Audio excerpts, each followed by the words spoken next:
Hi guys, and welcome to Relaxation Bedtime History.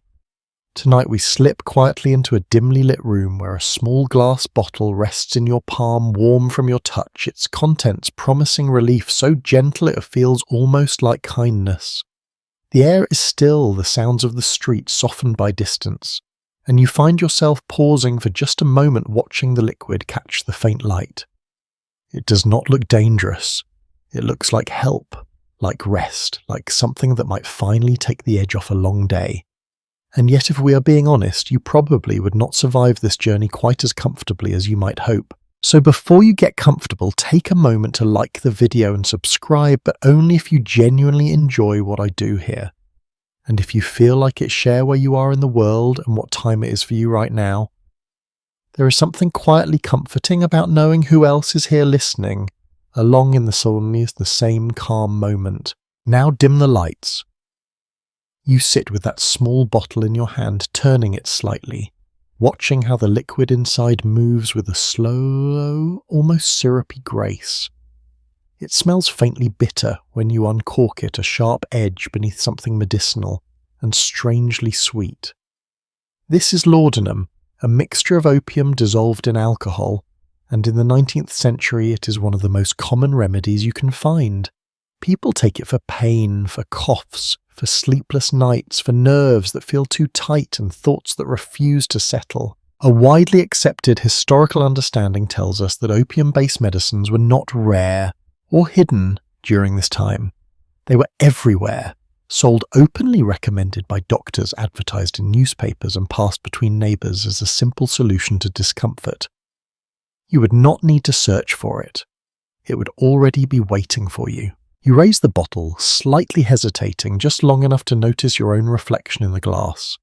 Your face looks tired. Not dramatically so, not in a way that would alarm anyone, but in that quiet, familiar way that settles in after too many long days and too little rest. Perhaps there is an ache in your body, a lingering pain that never quite leaves. Perhaps it is something less visible, a tension that follows you from morning into night. You tilt the bottle and take a measured dose. The taste is not pleasant. It coats your tongue bitter and heavy, lingering longer than you expect.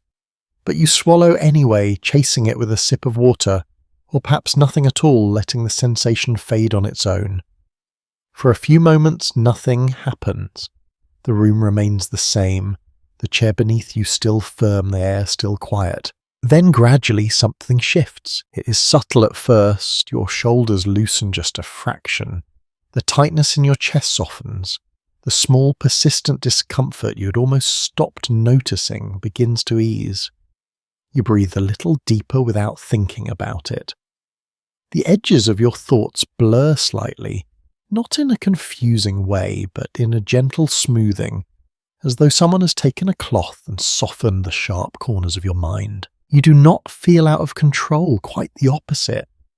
You feel more at ease, more yourself, as if the noise has been turned down, and what remains is something calmer, more manageable. It's easy to see why this becomes appealing. There is a lesser-known anecdote from the period that suggests even children were sometimes given diluted opium mixtures to quiet them during long journeys or restless nights. It was not seen as cruel, it was seen as practical, even caring. A small dose to bring peace where there had been discomfort. That idea lingers now as you sit there feeling the warmth spread slowly through your body. Historians still argue whether most people at the time fully understood the risks of regular opium use, or whether it simply blended too seamlessly into everyday medical practice to raise serious concern. From where you sit, it is easy to imagine how the line could blur. You shift slightly in your chair, noticing how the fabric beneath your fingers feels softer, how the room itself seems a little more distant, not physically, but in the way your attention settles differently. The sounds outside have not disappeared, but they feel less urgent. A carriage passing, footsteps somewhere down the street, a voice calling out. All of it continues, but none of it demands your focus. You rest your head back just for a moment. There is a quiet satisfaction in this. Not excitement, not euphoria in the dramatic sense, just a gentle easing of whatever had been pressing against you, the kind of relief that does not announce itself loudly, but makes itself known in the absence of discomfort. You might tell yourself this is manageable. After all, you're not doing anything unusual. This is medicine. Something recommended, something trusted. You're not seeking escape. You're seeking relief the same as anyone else would. You glance again at the bottle now set beside you. It looks smaller somehow, less significant, just an object, one among many in your day. And yet already it has begun to establish a quiet presence. You begin to notice the timing of it, how long it takes to feel the effect, how long it lasts. You might not consciously mark the minutes, but your body does. It remembers. It learns. There is something almost reassuring in that predictability. Another small detail emerges as you sit there. The way your breathing has slowed, how your hands rest more heavily in your lap, how even your thoughts seem to drift rather than move with purpose. It is not sleep, not quite. More like hovering just above it in a place where effort feels unnecessary. You let your eyes close for a moment just to see what it feels like. The darkness behind your eyelids is soft, not empty. Shapes and impressions move slowly without urgency. You're still aware of the room, but it feels farther away now, like something you could return to at any time, but do not need to. This is the moment that matters. Not the first sip, not the taste, not even the decision. It is this quiet realization that something has improved, however slightly, that a discomfort has been replaced by ease, that a restless mind has been given a pause. It does not feel dangerous. It feels helpful. You open your eyes again slowly, and the room returns in full, though still softened around the edges. The bottle remains where you left it. The world continues as it always does. Nothing dramatic has changed, and yet something has. You do not name it. You do not need to. It is simply there now, a possibility that sits quietly beside you, waiting to be used again when the next ache arrives, when the next restless night stretches too long, when the next moment of tension becomes just a little too much. You tell yourself it is only for when you need it, and for now that feels entirely true. The bottle remains within reach, resting where you left it, its presence now quietly folded into the rhythm of your day. You do not stare at it constantly, you do not need to. It is enough to know it is there waiting with that same promise of softening, of easing, of bringing things back into balance when they begin to feel just slightly out of place. Morning arrives with a pale light filtering through the window. You wake not abruptly, but gradually, your awareness returning in layers. At first, there is only the sensation of the room, the faint coolness of the air against your face, the distant murmur of the street beginning to stir. Then comes the awareness of your body, a small stiffness in your neck, a lingering heaviness in your limbs. Nothing alarming, just enough to do. Just to notice. You sit up slowly, pressing your hands into the mattress, taking a quiet breath as you adjust to being upright again.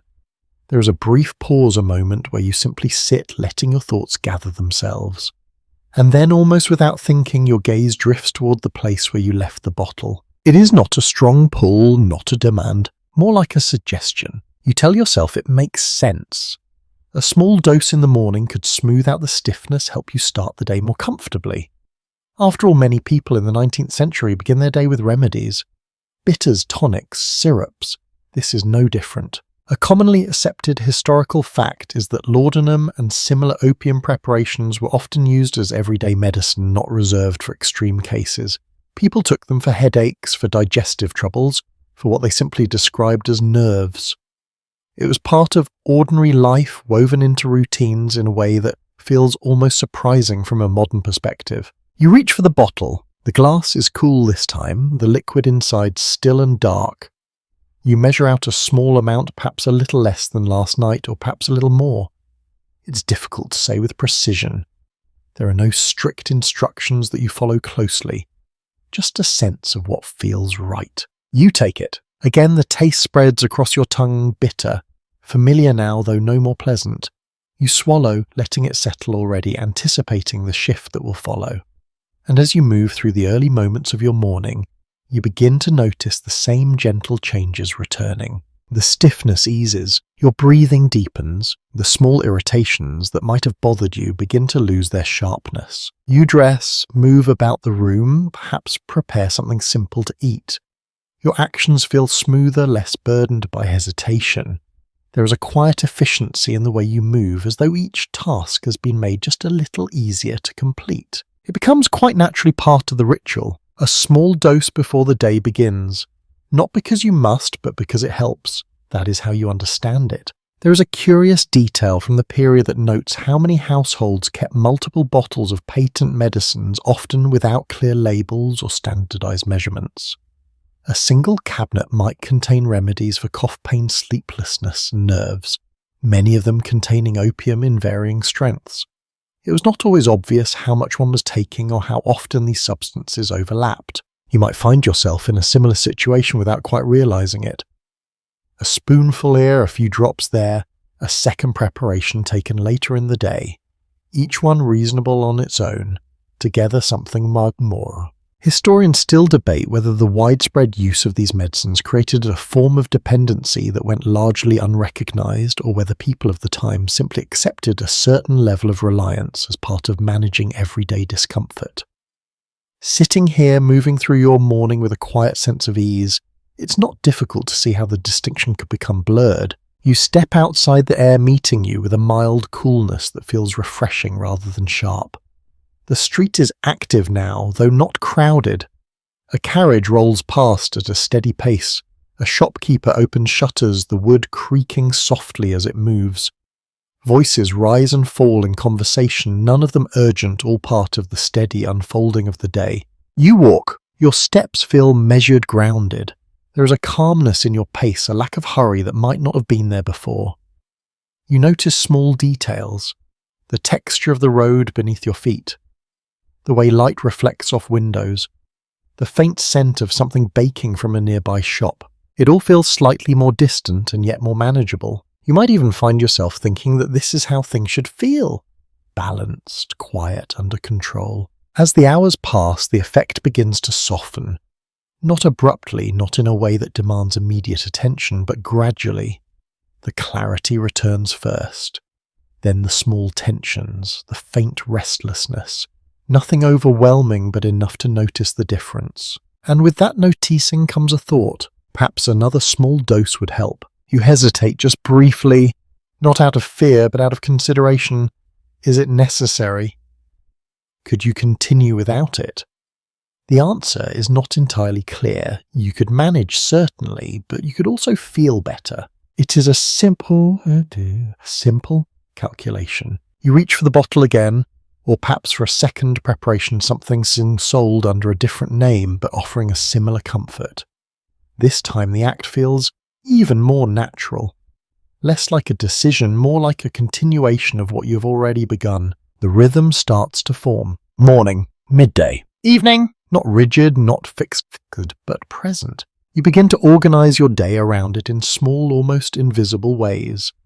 Planning when you will take it, making sure you have enough noticing when the supply runs low, and feeling a quiet sense of urgency to replace it.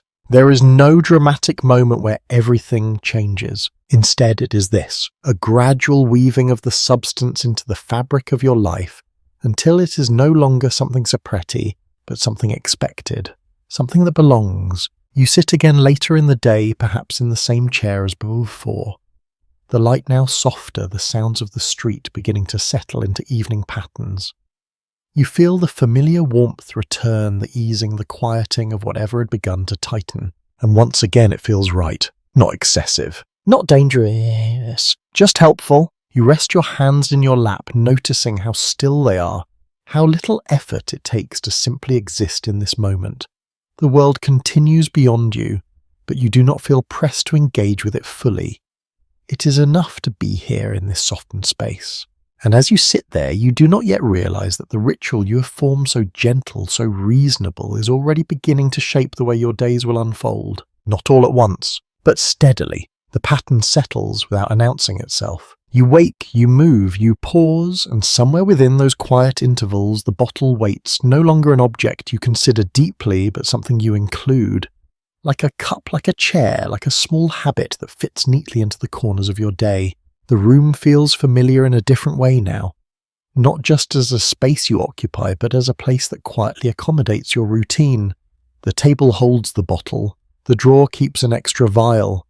The small glass rests nearby, ready without needing to be prepared. You do not rush toward it. You arrive at it. That difference matters, at least for now. A broadly recognized observation about 19th century life is that many dependencies did not begin in secrecy or desperation. They began in plain sight within ordinary domestic settings surrounded by objects that suggested safety and order.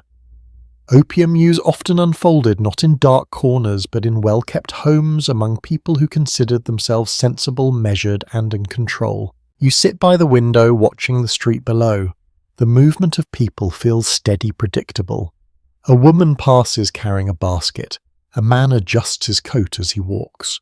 Somewhere a door closes with a soft final sound. You lift the bottle again. There is no ceremony to it now, no hesitation. The action has become smooth, almost invisible to your own awareness. You measure, you take, you set it back down. And then you wait, though even the waiting has grown less noticeable. The effect arrives, as it always does, gentle, unintrusive, like a shift in the air, rather than a change in your body. Your shoulders lower. Your breathing settles.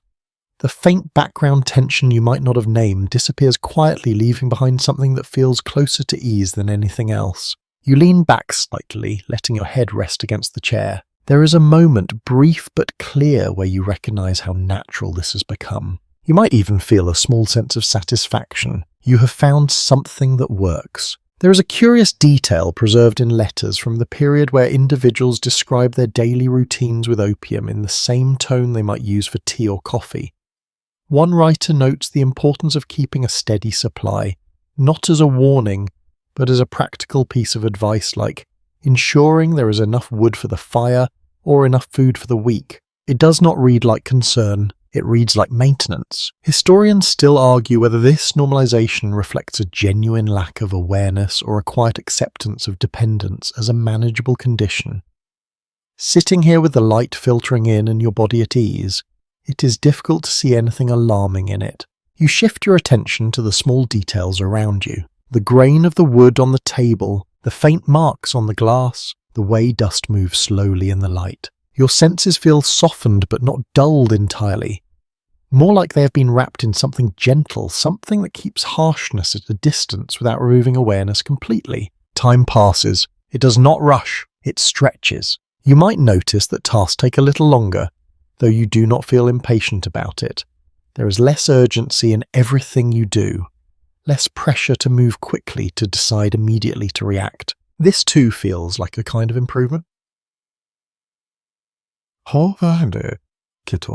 And yet as the hours unfold, something subtle begins to appear. A quiet division. There is the time when the effect is present, when everything feels smooth, manageable, contained. And there is the time when it begins to fade. You notice it not as discomfort at first, but as a difference. A slight return of sharpness. A tightening in places that had relaxed. Thoughts that begin to move a little faster, a little less predictably. You pause, not out of distress, but out of awareness. Something has changed. You sit with it for a moment, considering whether to act. The bottle is there as it always is, within reach, ready. The decision is small. You take another dose. It feels reasonable. There is no sense of excess, no feeling that you have crossed any boundary. You are simply restoring what was already working, bringing things back into balance. And once again the shift occurs. The softening returns. The division disappears. The world settles. You exhale slowly, not realizing you'd been holding tension in your breath until it leaves. There is a faint comfort in that repetition. Action. Relief. Stillness. It forms a loop, one that begins to close more quickly each time. You begin to understand, though not fully, that the feeling you are seeking is no longer entirely separate from the substance that creates it. What once felt like an addition now feels like a correction, a way of maintaining what you have come to recognize as your normal state. Another small detail from the period suggests that many users did not describe themselves as seeking pleasure, but rather as avoiding discomfort. The distinction is subtle, but it shapes how the habit grows. It is not about chasing something new. It's about holding on to something already known. You sit quietly, your hands resting still, your thoughts moving slowly. Outside, the day continues its steady rhythm. People pass, voices rise and fall. The world moves forward in its usual way, but your experience of it has shifted just slightly, just enough to make a difference that only you can feel. You are still present, still aware, but less affected. There is a distance now, not physical but emotional.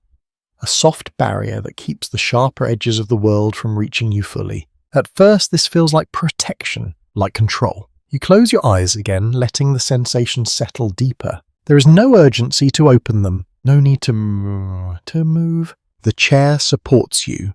The room holds you. The quiet presence of the bottle remains beside you no longer, something you question but something you rely on without fully naming it as such. And somewhere within this calm, a quiet truth begins to take shape. Not loud enough to disturb you, not clear enough to fully understand, but present. The line between relief and reliance has begun to blur, and for now that feels perfectly acceptable. You step into the street with a quiet sense of purpose, though it is not the kind that draws attention. It is subtle, almost private, the knowledge that something small needs to be maintained. The bottle you carry feels lighter than it should. You tilt it slightly as you walk, just enough to notice the remaining liquid shifting inside. Not empty, but not full. That difference settles somewhere in your awareness. The apothecary is not far. You have passed it many times before, perhaps without much thought, its window lined with glass jars, folded papers, and neatly arranged bottles that suggest order, knowledge, and care. Today you approach it differently. You enter. A bell rings softly as the door closes behind you. The air inside is cooler, touched with the scent of dried herbs, alcohol, and something faintly medicinal that lingers without becoming unpleasant. Shelves stretch along the walls, filled with labelled containers, each one promising some form of relief. The man behind the counter looks up briefly. There is no suspicion in his expression, no curiosity that lingers longer than necessary. You are not unusual. A well-established pattern in 19th century commerce shows that opium-based products could be purchased freely, often without prescription and in a variety of forms. Laudanum powders, pills and syrups were all available, sometimes under different names, sometimes mixed with other ingredients, but all accessible with little more than a request. You step forward. Your voice remains calm as you ask for what you need. Perhaps you name it directly. Perhaps you refer to it as a remedy for sleep or nerves or pain that is not quite resolved. The distinction does not seem to matter much here. The apothecary nods. He reaches for a bottle, measures out the contents with practiced precision, pours the dark liquid into a fresh container and seals it without ceremony. The motion is smooth, efficient, repeated countless times before. There is no warning, no pause to question your need. Only a transaction. You place your coins on the counter, the sound of metal against wood, soft but distinct. He takes them, gives a slight acknowledgement and returns to his work. It is simple. You leave. Outside the light feels a little brighter, though perhaps that is only because you notice it more now. The bottle rests in your pocket, its presence both reassuring and grounding. You no longer need to consider what will happen if it runs out. That quiet concern fades, replaced by a sense of readiness. There is a lesser-known observation from personal diaries of the time that some individuals would visit multiple shops in a single day, not because they were forbidden from buying more, but because spreading purchases felt more discreet. Not necessary, but comforting in a way that is difficult to explain. You might understand that instinct, even if you do not act on it. You continue walking your steps unhurried. The world moves around you in its usual rhythm, but you carry something within it now, a small certainty, a way of smoothing whatever might arise. Later you return to your room. The familiar space welcomes you without change. The chair remains where it was. The table holds its quiet arrangement. You set the new bottle down beside the old one, noticing the contrast. One nearly empty, the other full dark and waiting. For a moment you simply look at them. There is something almost satisfying in that balance, a sense of preparedness that feels responsible rather than excessive. A recurring theme in historical accounts suggests that many people of the time did not view this behavior as indulgence but as sensible management of health. Having enough medicine on hand was considered prudent, especially in a world where discomfort could arrive suddenly and linger without clear remedy. You sit. The day has moved forward, and with it the gentle return of tension. Not dramatic, not overwhelming, but present. You reach for the bottle. The action is fluid, now practiced without effort. You measure, you take, you set it back down. There is no need to think about it in detail. Your body understands the sequence. The effect follows a gradual easing, a softening of the edges, the quiet return of that steady, manageable state. You exhale, letting your shoulders settle. The room feels more stable, more contained.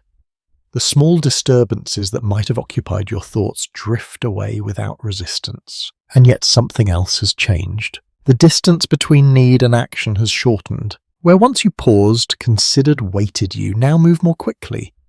The decision does not feel rushed. It feels efficient, logical, a direct response to a recognizable pattern. Scholars continue to debate how much awareness individuals had of this shift as it occurred, whether they recognized the growing reliance or simply adapted to it as new normal, something integrated rather than separate. You lean back, letting the sensation deepen. Your hands rest loosely. Your breathing slows. The quiet rhythm of the room returns steady and unremarkable, just as it was before, though now filtered through a softer lens. You notice the bottles again. 2 instead of 1. A small change, but meaningful. It suggests continuation, repetition, a future that includes this routine not as an exception, but as an expectation. You close your eyes briefly, not out of fatigue, but out of comfort. The world beyond the room fades slightly, replaced by the calm presence of the moment. There is no urgency, no alarm, only a gentle understanding that what you have begun is becoming easier to maintain, and perhaps just slightly harder to exercise. The feeling of certainty settles into you more comfortably now, like a coat that fits better with each wearing. You move through your day with less hesitation, less friction, guided by a rhythm that no longer feels new. It feels established, reliable. You wake with a faint heaviness, not quite discomfort, but enough to notice the absence of that quiet ease you have grown accustomed to. It is a small difference, but it draws your attention immediately. You sit at the edge of the bed, hands resting on your knees, breathing slowly as you let your awareness sharpen. The room is unchanged, the morning light steady, the sounds outside are beginning their gradual rise. And yet something feels slightly off. You recognize it. Not as pain, not as illness, but as the lack of something that has recently become familiar. You stand moving towards the table where the bottle waits. The motion feels natural now, not rushed, not desperate, but purposeful. You no longer question whether you should take it. You understand in a quiet and practical way that it will help. You measure your dose. You take it. The bitterness still lingers on your tongue, though you pay it little attention now. It is part of the process, something you accept in exchange for what follows. And it does follow. Gradually. Reliably. Your body loosens. Your thoughts settle. The faint imbalance that greeted you upon waking begins to fade, replaced by the steadiness you now recognize as your baseline. A commonly noted observation in medical writings of the 19th century is that many physicians described opium not as a cure, but as a regulator, something that brought the body back into equilibrium when it had drifted out of alignment. This language carries weight. It frames the substance not as indulgence, but as correction. You feel that correction now? You dress your movement smooth, your attention unburdened by distraction. The tasks of the morning unfold without resistance. There is a quiet satisfaction in this efficiency and the way everything seems to fit together more easily. You step outside. The air meets you with a gentle coolness, the street already alive with motion. A cart rolls past, its wheels steady against the road. Voices rise and fall in conversation. Somewhere nearby a door opens and closes with a soft, familiar sound. You walk among it, all present, but slightly removed. There is a soft barrier between you and the sharper edges of the world. It is not enough to separate you completely, but enough to make everything feel more manageable, less immediate. You might notice that you are less reactive. A loud sound does not startle you as much. An unexpected interruption does not irritate you as quickly. You move through these moments with a kind of quiet resilience that feels almost like improvement. And so the pattern deepens. There is a small detail recorded in personal accounts that some individuals would begin to associate certain times of day with their doses not through strict scheduling but through sensation.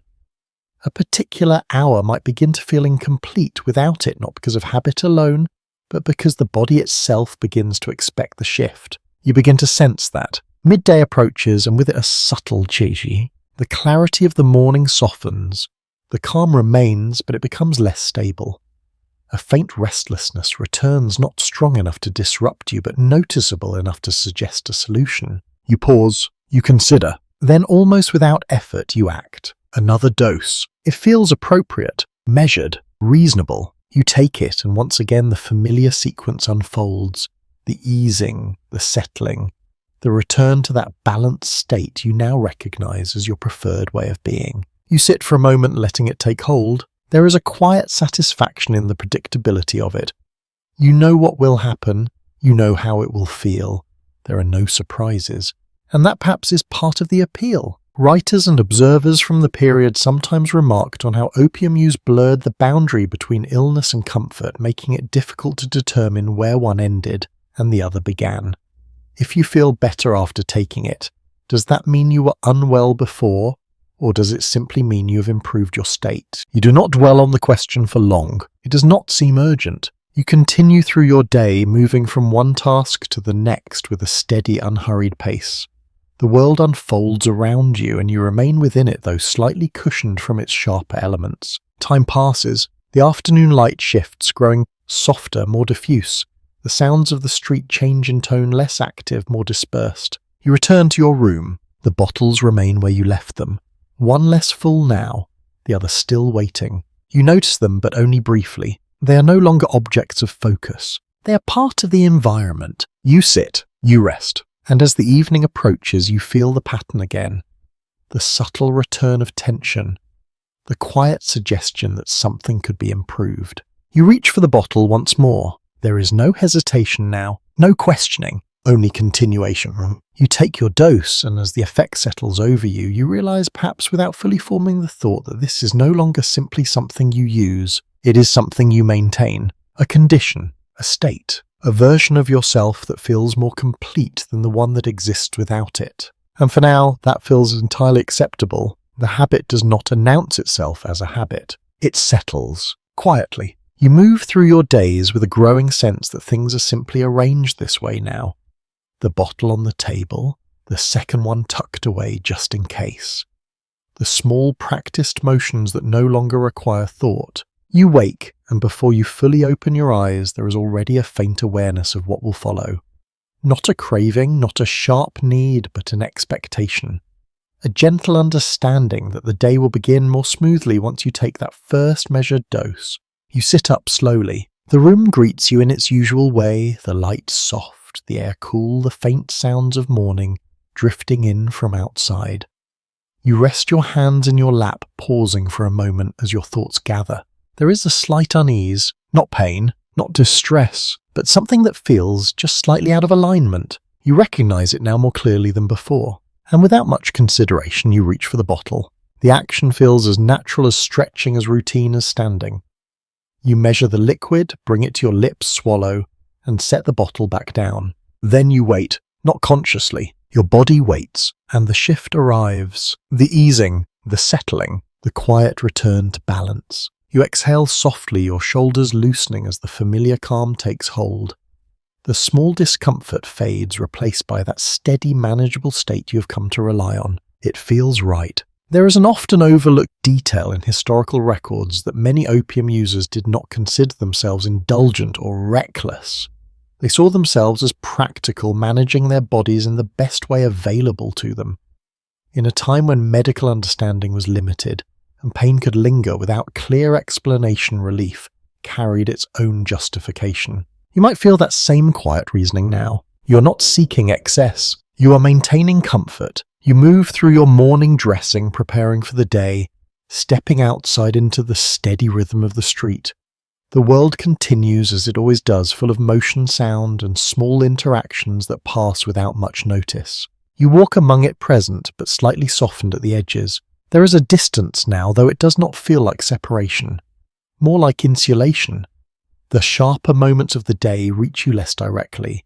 They are still there, but they do not press as firmly. This becomes noticeable in small ways. A raised voice does not linger in your thoughts. An inconvenience does not settle into irritation. You move through these moments with a quiet steadiness that feels almost like improvement. And so the pattern continues. There is a curious note found in letters and journals from the period where individuals described their use of opium as something that made them better companions, calmer in conversation, more patient in daily life. Whether this was entirely true or simply how it felt to them is something that remains uncertain. Historians still argue whether this perceived improvement masked deeper changes that were less immediately visible, or whether it genuinely altered social behavior in subtle ways. You consider none of this directly. You simply feel. The hours pass. Midday arrives with its usual shift, the light brightening, the activity around you increasing. And with it, that familiar change returns. The calm of the morning begins to thin the softness, giving way to a faint restlessness. You notice it sooner now. You understand what it means. And again you respond, another dose. The act is smooth, almost automatic. You do not measure as carefully as you once did. The amount feels right in your hand, guided more by instinct than precision. You take it, and once more the world settles. You sit for a moment, letting the effect unfold, your breathing slowing, your thoughts drifting into that familiar softened rhythm. There is a quiet satisfaction in this, a sense of control. You know what to do. You know how to maintain this state, and that knowledge brings its own form of comfort. As the day moves forward, you begin to notice something else. The intervals between doses feel shorter, not dramatically so, but enough. Recognize. Where once the calm held for longer, it now begins to fade a little sooner. The return of tension, of restlessness, of that subtle imbalance, arrives earlier than it did before. You pause, you consider, but the solution remains the same. You reach for the bottle again. It does not feel excessive. It feels necessary. Medical observers from the late 19th century would later note that tolerance to opium could develop gradually, often without the user fully realizing how their required dose had changed over time. The body adjusts, they wrote, in quiet increments, each one small enough to seem insignificant on its own. You are living within those increments now, too small to alarm, too steady to ignore. You sit back, the familiar warmth spreading through you once more, the edges of the world softening the tension, dissolving. It feels as it always does. Comforting, reliable, yours. And yet somewhere beneath that comfort, a quiet shift continues to take place. The balance you restore each time is no longer the same as it once was. It is something slightly different, something that depends not just on relief, but on repetition. You close your eyes for a moment, letting the sensation settle fully your body, resting your thoughts drifting. The room holds you. The day continues beyond you. And the pattern, now well formed, carries you forward without resistance. By now, the change is no longer something you notice all at once. They arrive in fragments. A slight heaviness in the morning that was not there before. A shorter stretch of calm between doses. A quiet sense that what once felt complete now feels just a little unfinished. You sit at the edge of the bed, your hands resting loosely, your breath steady, but not quite as deep as it was in those earlier days. The room is the same. The light, the air, the distant sounds of the street rising into motion. But your experience of it has shifted. There is a small tension already present, like a thread pulled just tight enough to feel. You recognize it immediately. You reach for the bottle. The movement is no longer something you consider. It happens as naturally as standing, as breathing, as beginning the day itself. You measure the dose, though the measure is less exact than it once was. The amount feels guided by something internal now, something learned rather than decided. You take it. The bitterness is familiar. You no longer react to it. And then you wait, though even the waiting has changed. The effect comes, but it does not arrive with quite the same fullness. The easing is there. The softening follows. But there is a faint difference beneath it, something difficult to describe. The calm is present, yet slightly thinner, as though it does not settle as deeply as it once did. You pause, noticing. Your shoulders lower, but not entirely. Your breath slows, but not completely. You sit with that realization for a moment. It is not alarming, just different. Medical notes from the later part of the century describe how the body can adapt to repeated exposure requiring more of a substance to achieve the same effect. At the time, this was not always fully understood, but it was observed often enough to be recorded in quiet, careful language. You are living that observation now. You do not name it. You simply adjust. Perhaps the next dose is slightly larger. Perhaps it comes a little sooner. The change is small enough to feel reasonable. You move through your morning, your actions steady, your pace unhurried. The world continues around you unchanged in its outward form. People pass, voices rise and fall, the rhythm of the day unfolds in its usual way.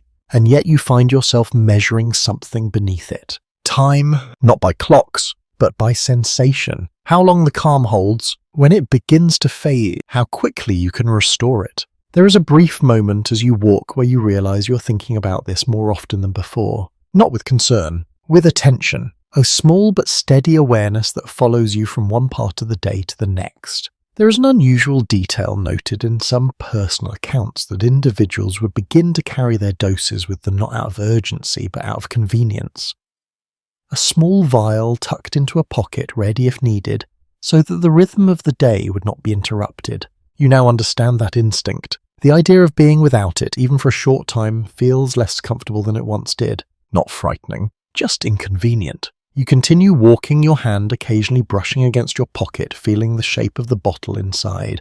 It is a quiet reassurance, one that requires no thought. Midday arrives, and with it the familiar shift. The calm thins, the tension returns. More quickly now, more clearly. You pause. Not long, just enough to acknowledge it. And then you act. The motion is fluid, practiced, almost invisible to anyone around you. You do not draw attention. There is nothing outwardly unusual in what you are doing. But inwardly, the sequence has become more precise. You know exactly what will follow. The easing, the settling, the return. And yet even as it comes, you notice again that it does not feel quite as complete. It works, but not as fully. You sit for a moment, letting it take hold, your breathing, steadying your body, relaxing into the familiar pattern. There is still comfort, still relief, but there is also a quiet awareness now. Something is changing, not dramatically, not in a way that demands immediate attention, but steadily, gradually. You might find yourself taking a slightly larger dose in the evening, not because you feel worse, but because you remember how it used to feel, and you want to reach that again. This is how the adjustment happens. Not through sudden decision, but through small correction, tiny shifts that feel reasonable in isolation but together begin to alter the pattern. Observers from the time sometimes wrote about this process as a kind of slow negotiation between the body and the substance, each responding to the other, each adjusting in ways that were not always obvious until much later. You are part of that negotiation now, though it does not feel like conflict. It feels like management. You sit back in your chair as evening settles around you. The light softening the sounds of the street, quieting into a sewer rhythm. The room feels familiar, steady, unchanged. The bottles rest where they always do, one slightly less full, the other waiting. You look at them briefly, not with concern, but with recognition. They are part of your day now, part of your structure, part of the way you maintain this version of yourself. You close your eyes for a moment, letting the sensation settle fully your body, relaxing your thoughts, drifting into that softened, steady space. It is still comforting, still reliable, still yours. But somewhere beneath that comfort, a quiet truth continues to take shape. What once felt like improvement is beginning to require effort to maintain. And that effort, though small, is growing. The day begins before you're ready for it. Not abruptly, not with thick noise or urgency, but with a quiet awareness that something is already missing. You lie still for a moment, eyes half closed, feeling the shape of your own body against the bed. There is a faint unease there now, a restlessness that does not belong to any clear thought or concern. It is simply present. You take a slow breath. The air feels thinner than it should. You sit up. The room comes into focus gradually, the light pale, the corners still holding on to the last traces of night. Nothing has changed, and yet the absence of that familiar calm is more noticeable than it once was. You do not linger. Your hand moves almost immediately toward the table. The bottle is there exactly where it should be. You take your dose with a steadiness that feels practiced, almost automatic. The bitterness passes without comment. Your body waits, already anticipating the shift. And it comes. But now you notice something else. Relief arrives not as a gentle improvement, but as a correction. A return from something slightly uncomfortable back to something manageable. The difference is small but clear enough to recognize. You exhale, your shoulders easing. Better, but only just enough. Descriptions from physicians of the time sometimes frame this stage as the point where use becomes structured around need rather than choice. The substance no longer adds comfort to an already stable state.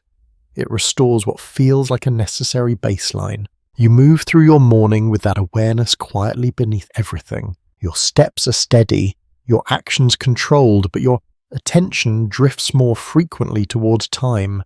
Not the clock on the wall, but the internal sense of how long it has been since your last dose.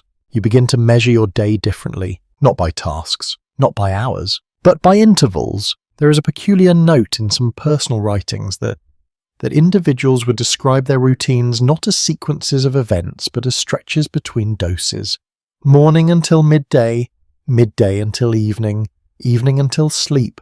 The substance quietly dividing the day into manageable sections. You are living within that structure now. Midday approaches, you feel it before you see it. The calm begins to thin. The restlessness returns, more defined this time, less subtle.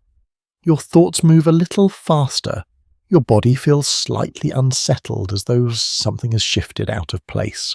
You pause. You try just briefly to continue without addressing it. You walk. You focus on the small details around you. The sound of footsteps, the movement of light, the texture of the air. For a moment it works, but the feeling remains, persistent. You stop. Your hand moves toward your pocket. The bottle is there. Of course it is. You take another dose.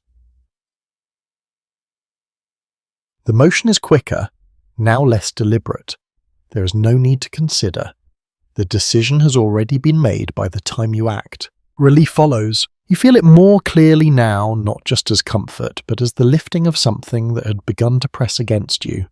Your breathing steadies, your thoughts slow. The tension recedes. You stand still for a moment, letting it settle. There is a quiet recognition in that pause. You needed that. Not in a dramatic sense, but in a practical one. Accounts from the period occasionally mention individuals who had become uneasy if they found themselves without access to their usual supply, not because of immediate physical distress, but because the structure of their day began to feel uncertain. You begin to understand that. The idea of being without it, even briefly, carries a subtle discomfort. Not fear, not panic, just a sense that something essential would be missing. You continue on your pace, steady again, your awareness softened, your body returning to that familiar state of quiet balance. The afternoon unfolds. The pattern repeats, each interval slightly shorter, each return slightly more necessary. You begin to notice how often your thoughts return to the bottle, not constantly, but regularly, checking, estimating, ensuring. You return to your room as the light begins to fade. The familiar space greets you unchanged, steady, reliable. The bottles rest where you left them, their presence now fully integrated into the environment. You pick one up, you tilt it slightly. You watch the liquid move, less than before. You set it down. For a moment you consider how much remains, how long it will last when you might need to replace it. The calculation is quiet, almost background, but it is there. More frequent now. A curious observation from social commentary of the time suggests that dependence often revealed itself not through dramatic behavior, but through attention.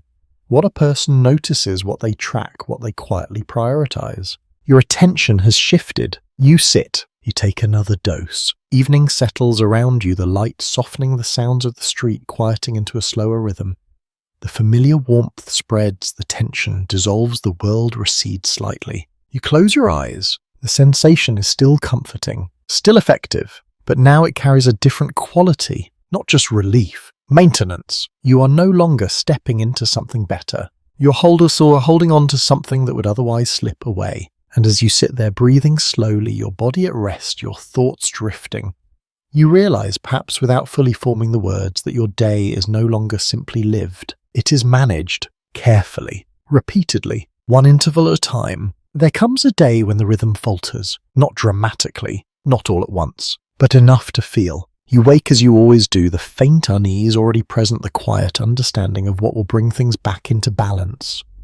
You reach toward the table, your hand moving with that familiar certainty. The bottle is there, but when you lift it, something feels different, lighter. You tilt it. The liquid moves, but only just. You pause. It is not empty, but it is close. You stand still for the moment, the room holding its usual calm, the morning light soft, the distant sounds of the street beginning to rise. Nothing around you has changed, and yet something inside you tightens slightly. You tell yourself it is enough. For now, you measure carefully, more precisely than you have in days. The amount is smaller, deliberately so. You take it, letting the bitterness settle, waiting for the familiar shift. It comes, but not fully. The easing is there, but thinner. The calm returns, but does not settle as deeply.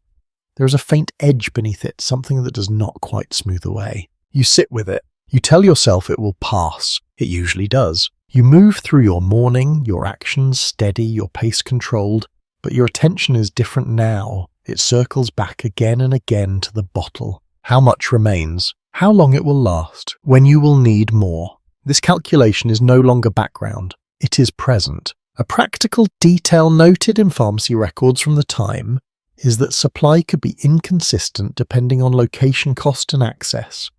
While opium was widely available, it was not always immediately replaceable for every individual, especially if funds were limited or travel was required. That reality settles into your thoughts now. You step outside, the air cool against your face, the street already in motion. People pass, voices rise and fall. The rhythm of the day continues without interruption. You walk among it, but your awareness feels narrower, focused. Your hand brushes your pocket, feeling the shape of the bottle inside. The reassurance it once provided is thinner, now edged with a quiet concern. Midday approaches. You feel it sooner than before. The calm begins to fade, not gradually but more distinctly. The restlessness returns sharper this time. Your thoughts move faster, less evenly.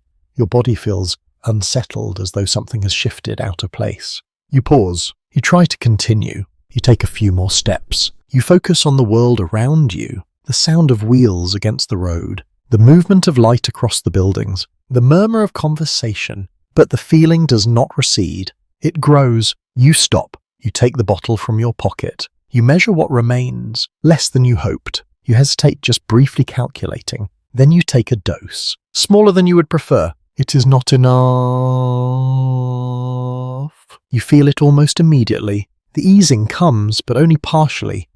The tension remains beneath it like a thread that has not been fully loosened. Your breathing steadies, but not completely. Your thoughts slow, but not enough. You stand there aware of the difference. It is not dramatic, but it is undeniable. Medical observations from the late 19th century describe this stage as one where the absence of sufficient dosing produces a state of agitation not always visible to others, but deeply felt by the individual. A kind of internal unease that resists simple distraction. You are beginning to feel that now. You return to your room earlier than planned. The space feels the same, but your experience of it is different. The quiet that once comforted you now feels slightly pressing. The stillness no longer softens everything. It holds the tension in place. You sit. You look at the bottle. You tilt it again. Almost nothing left. There is a moment, brief but clear, where you understand that this will not carry you through the day. You set it down. You wait. You try to sit with the feeling. Your hands rest in your lap, but they do not feel as still as before. There is a faint movement, a subtle restlessness that you cannot quite control. Your breath is steady, but it takes more effort to keep it that way. You close your eyes. The darkness is not as soft. Your thoughts move more quickly, less gently. Small concerns rise more easily. The edges of your awareness feel sharper, less contained. You open your eyes again. The room feels closer. You stand. You begin to move not with purpose, but with a need to change something.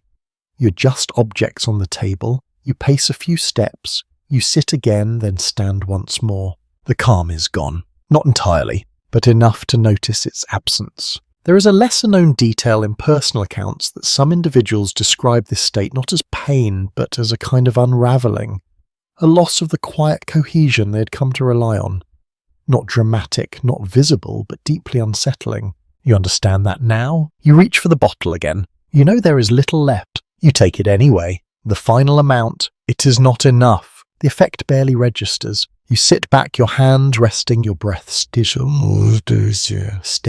with effort. There is a quiet realization forming. Not sudden, not overwhelming, but clear. The pattern that once felt smooth, manageable, controlled has revealed something else beneath it. A dependence on continuation. A reliance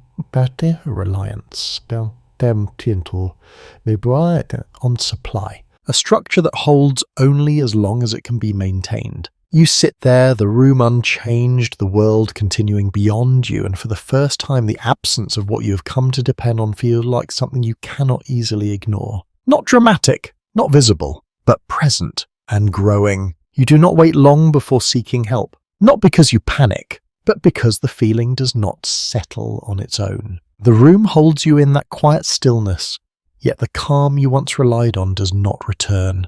Your body feels unsettled in a way that is difficult to ignore. Not pain in any sharp or dramatic sense, but a persistent discomfort that shifts from one place to another. Your hands feel restless. Your breath takes effort to steady. Your thoughts move too quickly, circling back to the same awareness again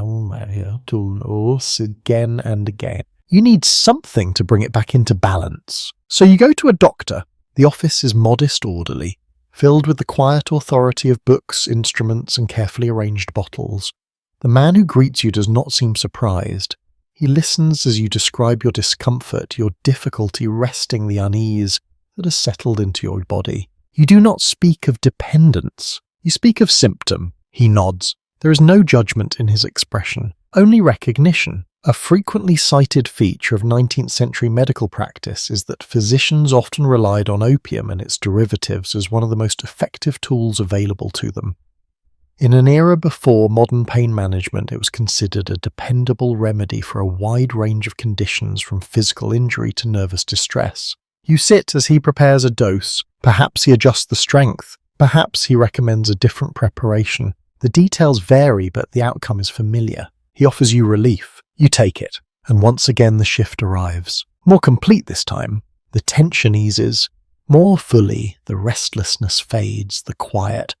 Balance returns in a way that feels almost immediate compared to what you experienced alone. You exhale. Your shoulders settle. The room softens. It feels like a solution. You thank him. You leave with a renewed supply, perhaps stronger than before, perhaps simply more certain. The transaction is calm, professional, grounded in the language of care rather than concern. There is an interesting detail preserved in some medical correspondence that doctors of the time often viewed repeated dosing as necessary rather than problematic, especially when treating ongoing discomfort. The goal was not to eliminate the substance, but to manage the condition. You carry that understanding with you now. This is treatment. This is care. This is what helps. You return to your routine with a sense of restored control. The earlier disruption feels like an interruption, something that has now been corrected. The pattern resumes smoother, once again reinforced by the authority of someone who understands these matters more formally. You take your doses as needed. Morning, midday, evening. The intervals adjust slightly, shaped by the strength of what you have been given. The effect holds longer, settles deeper, carries you more steadily through the day. For a time, it feels as though things have improved. Your movements regain their ease. Your thoughts soften once more.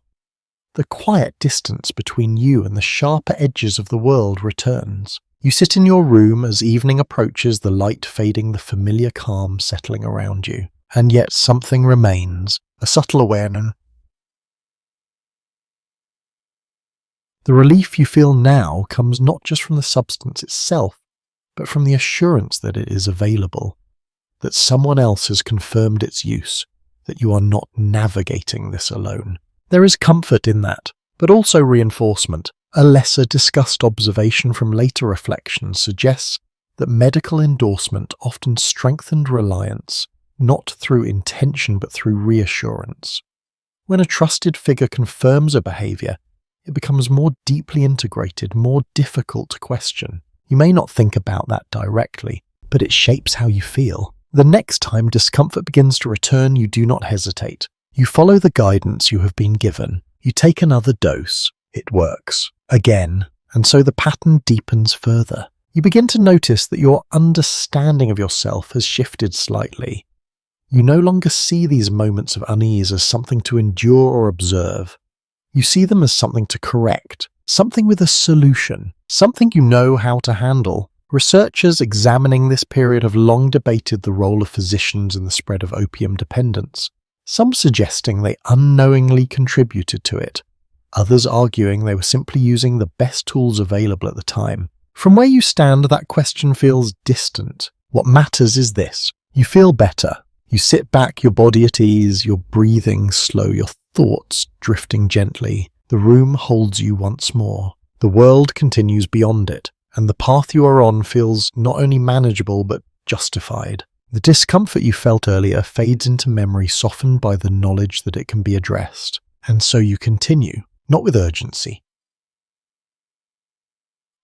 not with fear, but with a quiet confidence that what you are doing is both reasonable and necessary. Even as the structure around you becomes more fixed, more defined, and more difficult to step outside of, you begin to notice the advertisements. They are everywhere once you start looking, folded into newspapers, printed on small handbills, pasted along walls, or tucked between columns of ordinary news.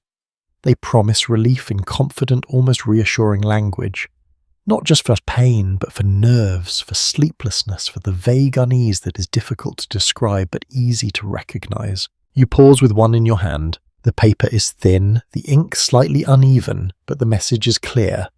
A cure for dependence, a preparation designed to restore balance without the need for what you have come to rely on. Sounds careful, thoughtful, even scientific in tone. You read it again. It feels reasonable. A number of widely circulated remedies in the 19th century claimed to ease or eliminate reliance on opium, often marketed as gentler alternative or complete solutions. Many of these preparations were sold without strict regulation, their contents not always clearly stated. You fold the paper, you consider it, the idea settles quietly in your thoughts. You could change things, not dramatically, not all at once, but gradually. Replace what you have with something else, something designed to help you step away without discomfort. It feels like a solution that fits the way you've approached everything so far. Measured, controlled, practical. You obtain the remedy. The process is simple. A shop, a counter, a transaction that draws no attention. The bottle looks different from the one you're used to, labelled with a name that suggests confidence, reliability, progress. You bring it home. You place it beside the others. For a moment you look at them together. The familiar. The alternative. The possibility of change sitting quietly within reach. There is a curious anecdote preserved in some accounts that certain individuals would switch between remedies believing they were reducing their reliance, only to discover much later that the new preparation contained the same active substance in a different form. You might not know that. Not yet. You begin carefully. You reduce your usual dose slightly. You introduce the new preparation. The taste is different though, not entirely unfamiliar. There is still a bitterness beneath it, something that lingers in a way that reminds you of what you have taken before. You wait. The effect arrives. It feels similar, perhaps a little softer, perhaps just different enough to make you think it is working in a new way. You sit with that feeling, your body easing, your thoughts settling. There is a quiet sense of progress. You are doing something, adjusting, improving. It feels responsible. Writers of the time sometimes describe these transitions as careful experiments, individuals trying to find a balance that allowed them to maintain comfort while reducing reliance. The language often framed it as refinement rather than withdrawal. You understand that approach. You continue. Over the next hours, you follow this new pattern. A smaller amount of the familiar, a measured portion of the new. You pay attention. You notice how long the calm holds, how the restlessness returns, how your body responds. There is a sense of control in this observation, as though you are guiding the process, rather than being carried by it. and yet something remains. The intervals are still there. The need still returns. Perhaps a little softened, perhaps not as sharply, but present. You take another dose of the new preparation, then later a small amount of the original. The combination feels effective, balanced. For now, there is a line of thought found in later historical analysis suggesting that many so-called cures functioned less as solutions and more as substitutions, maintaining the underlying pattern while changing its outward form. You do not see it that way. You see improvement. You feel progress. You continue. Evening settles around you, the light fading, the room growing quieter. You sit in your chair, the familiar calm returning, your body at ease, your thoughts drifting gently. You glance at the bottles. They no longer represent a single path. They represent choices, a sense that you are not fixed in one way of doing things. That matters to you. It suggests flexibility. It suggests control. You take another small dose, this time from the new preparation alone. You wait. The effect comes, not quite as strong, not quite as complete. You notice that. You consider adjusting, perhaps a slightly larger amount. Next time, the thought feels reasonable. You lean back, letting the sensation settle your breathing, slowing your body, relaxing into the familiar rhythm. It still works, just differently. And as you sit there, the quiet of the room holding you, the structure of your day still shaped by these small repeated actions, you begin to understand something in a way that is not fully conscious. The pattern has not changed, only its form. And for now, that feels like enough. The city feels different depending on where you stand. You notice this more clearly now. There are streets where everything appears orderly, measured, predictable. Doors close softly. Voices remain low, and whatever people carry stays hidden behind walls and routines that suggest control. In these places, what you do blends easily into the background. A bottle on a table, a quiet dose taken between tasks, nothing that would draw attention if anyone happened to notice. And then there are other places. You pass them sometimes without meaning to linger. Narrower streets, buildings closer together, windows dim even during the day. The air carries a heavier scent, something mixed with smoke and damp wood, and the faint sweetness of something burning slowly. You slow your steps, not out of fear, out of curiosity. You do not enter at first. You stand just outside listening. There is a low murmur within, not loud conversation, not laughter, but a quiet presence of people gathered together, each in their own space, sharing the same air, the same slow rhythm. A number of contemporary observers in the 19th century described urban opium spaces as calm rather than chaotic, often noting the stillness inside compared to the movement of the streets outside. This stood in contrast to the more sensational accounts that would appear later. You step inside. The light is dim, filtered through curtains, or simply absent in places where it might otherwise enter. Shapes move slowly.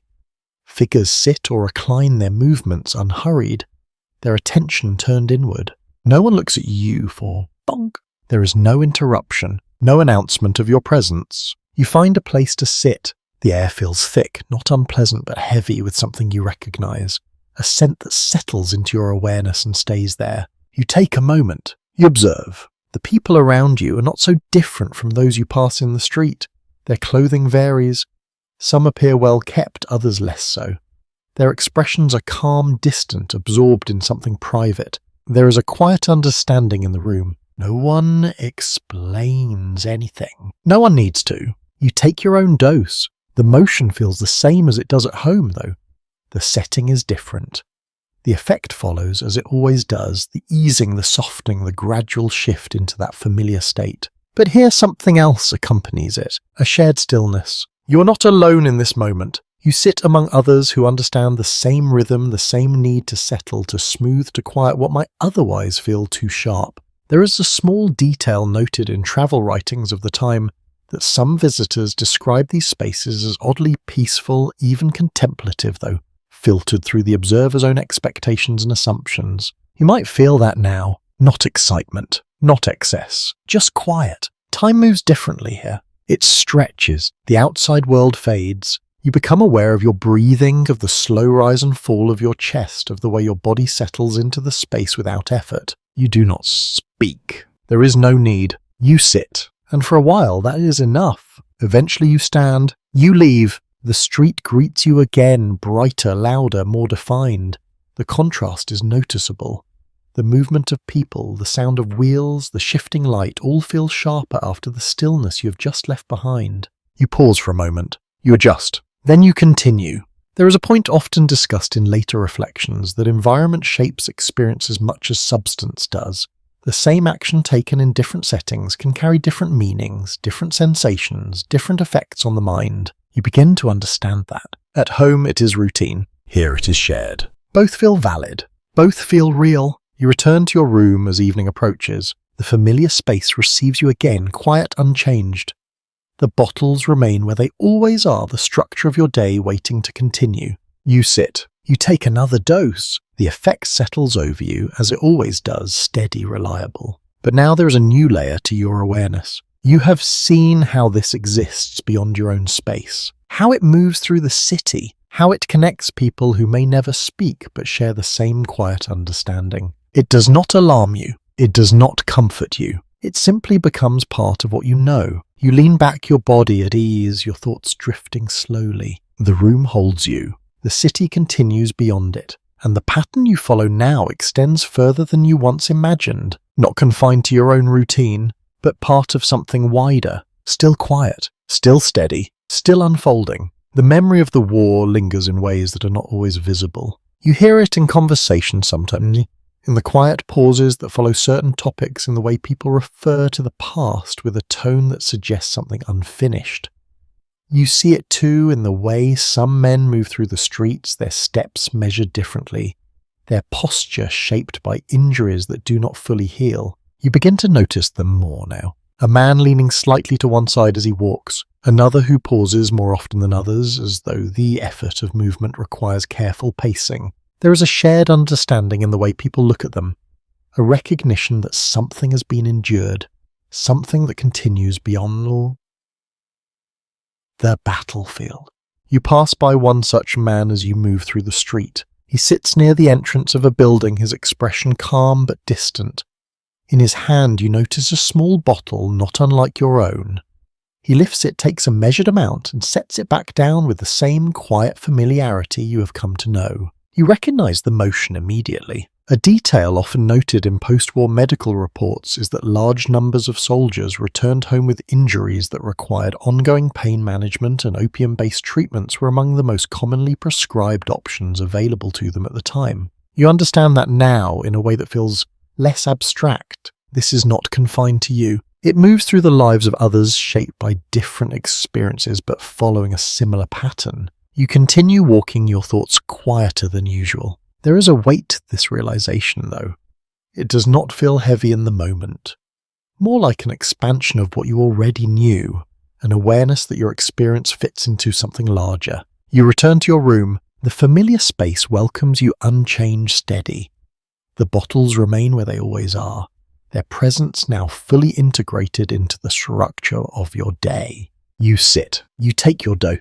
The effect comes as it always does, easing the subtle tension that has begun to build, smoothing the edges of your awareness, restoring that steady, manageable state. You exhale slowly. The room softens, and yet your thoughts linger on what you have seen. Men carrying their own versions of this routine. Men whose need may have begun in a different place, but now follows a similar rhythm. There is a small, almost overlooked note in personal letters from the late 19th century, where some individuals referred to what they called the soldier's habit, not as a moral failing, but as a consequence of circumstances that extended beyond the individual. You sit with that idea. It feels reasonable. You did not arrive here suddenly. You arrive through small steps, adjustments, correction. You lie back slightly, your body settling into the chair, your breathing slow and even. The calm holds. For now, the afternoon moves forward, the light shifting gradually, the sounds of the street rising and falling in their usual rhythm.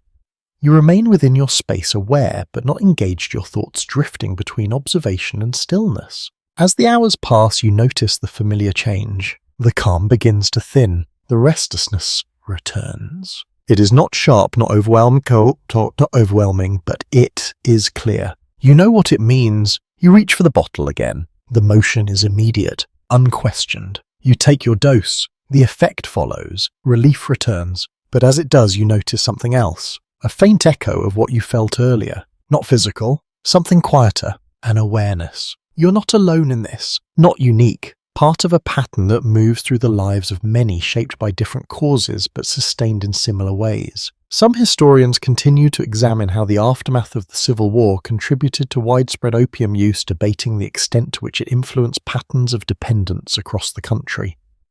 The conclusions vary, but the connection appears often enough to be difficult to dismiss. You do not think about the broader implications in detail, you simply recognize the presence of it. You sit back, your body at ease once more, your thoughts softening as the effect settles fully. The room holds you, the quiet returns, but beneath it something has shifted. Your experience no longer feels isolated. It belongs to something larger, a network of quiet routines repeated across different rooms, different streets, different lives, each one steady, each one managed. Each one shaped by the same small sequence of action and relief. You close your eyes. The calm is still there, still reliable,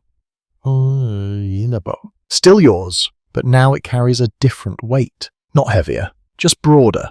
And as you rest there, breathing slowly, the day fading into evening, you continue along the same path. Steady, familiar, and shared in ways you're only beginning to understand. You begin to notice how often the subject is not spoken of directly. It exists in the margins of conversation, in the careful way certain topics are approached and then quietly set aside. People refer to nerves, to weakness, to lingering ailments that never quite resolve. They speak in softened language as though naming things too clearly might disturb a balance they are trying to maintain. You sit with others sometimes, at a table, in a room where the light is steady and the air carries the faint scent of tea or something warm and familiar. The conversation moves easily at first, drifting from one subject to another, touching on daily concerns, small observations, the steady rhythm of ordinary life. And then occasionally something surfaces, a mention of sleeplessness, a comment about a remedy that helps, a pause that lasts just a moment longer than expected. You recognize it, not because it is explained, but because you feel the same patterns within yourself. A number of later statistical studies suggest that women in the 19th century may have been among the more frequent users of opium-based medicines, particularly through prescribed remedies for pain, anxiety, and exhaustion. The figures vary depending on the source, but the pattern appears often enough to invite attention. You see hints of that now. A woman across from you lifts a small bottle with a practiced motion, taking a measured amount without interrupting the flow of conversation. Another mentions a tonic that has been helping her sleep, her tone casual, almost dismissive of its significance. There is no drama, no sense of transgression, only routine. You watch. You understand. The habit does not always announce itself in visible ways. It settles into gestures, into small pauses, into the quiet structure of a day that continues to appear entirely ordinary from the outside. There is a brief, curious note found in social commentary of the time suggesting that some households kept opium preparations as part of their regular domestic supplies, alongside cooking ingredients and common remedies without separating them in any meaningful way. You consider that. It feels familiar. You return to your room later, the conversation still lingering in your thoughts. The familiar space receives you unchanged, steady, the bottles resting where they always are. You sit, you take your dose, the effect comes, the easing, the quiet return to that steady, manageable state. You exhale, and as the calm settles, your thoughts drift back to what you observed, the way it moves through different lives, different circumstances, different roles, each person carrying their own version of it, shaped by their own needs, their own routines. You begin to see how easily it blends, how it becomes part of daily life without drawing attention, how it can exist within respectability, within order, within the appearance of control. There is a strand of academic discussion that continues to explore how gender expectations influence the perception of opium use, with some interpretations suggesting that certain forms of dependence were more socially accepted when they aligned with ideas of fragility or care. You do not frame it that way. You simply observe. The pattern feels familiar, not confined, not isolated, shared. The afternoon passes, the light shifts, The familiar cycle continues. You notice the return of tension sooner now. You respond more quickly. Another dose. The motion is immediate. The other effect follows. Relief. You sit back, letting it settle your body, easing into the chair, your thoughts softening once more. And yet something else begins to take shape. A quiet narrowing, not in your awareness of others, but in your attention to yourself. The intervals, the doses, the timing, these details occupy more of your thoughts than they once did. You begin to plan around them, subtly, without announcing it, ensuring that you have what you need, that you are not caught unprepared, that the pattern can continue without interruption. This planning feels reasonable, practical, necessary. You stand moving through your room, adjusting small things, placing objects where they will be easy to reach, ensuring that what you need is always close at hand. The space adapts. So do you. You sit again as evening approaches, the light softening the sounds of the street, fading into a quieter rhythm. You take another dose. The calm returns, steady, reliable, but now it exists within a structure that feels more defined than before. Less flexible, more dependent on continuation. You close your eyes for a moment, letting the sensation settle fully, your breathing slow, your body at rest. The room holds you. The quiet surrounds you. And the life you are living continues to appear ordinary from the outside. Calm, controlled, respectable, even as within it the pattern grows more precise, more necessary, and more deeply woven into every part of your day. You begin to notice how the world outside reacts to certain substances, how perception shifts depending on who is involved. The conversation in the street, the tone of a newspaper article, even the glance of a passerby can carry a subtle weight of judgment. You do not always hear it, but you feel it, a faint pressure that colours ordinary interactions. There is a place in the city where this is more obvious. Shops, markets, and the public houses display warnings in small print or in the tone of conversation, particularly when certain immigrants are mentioned in relation to opium use. The language is careful, sometimes fearful, often tinged with exaggeration, shaping opinions and reinforcing boundaries. You walk through that part of town and feel it. Not as a threat, not directly, but as a quiet insistence that this substance belongs elsewhere with someone else under someone else's control, and yet within your own space you know differently. You see the rhythm of your days, the measure of your doses, the pattern that has taken shape private and self-contained. Some historical observers noted that anti-Chinese sentiment in the late 19th century often framed opium use as an exotic, dangerous vice reinforcing stereotypes rather than acknowledging the widespread domestic presence of similar practices. At the same time, newspapers sensationalized stories of dependency linking social anxiety with racialized narratives. You do not see those headlines in your routine. You see your own life uninterrupted by public perception contained in private movements and familiar surroundings. You pause near a shop window. The reflection shows your own form steady and deliberate. Your hand brushes the pocket where the bottle rests. The world continues around you, unaware of the measures, the calculations, the quiet adjustments that structure your life. You reach the street corner and slow your pace, aware that the day is continuing, carrying with it the same routine that has defined so many of your hours. You think briefly of others. You've observed the returning soldiers, the women in parlours, the figures who move quietly through the same city with similar rituals. Each one carries their own small management, their own reliance, their own adjustments. Their experiences vary, but the underlying rhythm remains remarkably consistent. You step back into your room, shutting the door softly behind you. The light has softened, brushing the walls with an evening glow. Your attention returns to the bottles, one nearly full, one partially emptied, both familiar, both integral to the daily navigation you have established. You take a dose, measured, controlled. The familiar sensation unfolds, easing the subtle tension that had begun to reassert itself. Your shoulders relax, your thoughts slow. The world outside continues, but you are buffered by your routine, steady and unshakable in this controlled environment. A small, almost humorous note from diaries of the period records is that some individuals developed a private counting of doses. A mental tally not unlike tracking coins or minutes. It was a quiet obsession unnoticed by outsiders and entirely practical to the users themselves. You notice a faint echo of that in your own mind now, a subtle measurement that accompanies your movements and the timing of your intake. The evening progresses. The calm holds, but your attention is lightly tethered to the familiar sequence. You adjust small details, a glass, in reach a cloth on the table, the arrangement of other objects to ensure convenience. Each movement is careful, practiced, unobtrusive, yet essential to maintaining the rhythm that has defined your days. The air shifts slightly as the sun sinks. The room becomes quieter. The sounds outside fading to a soft murmur.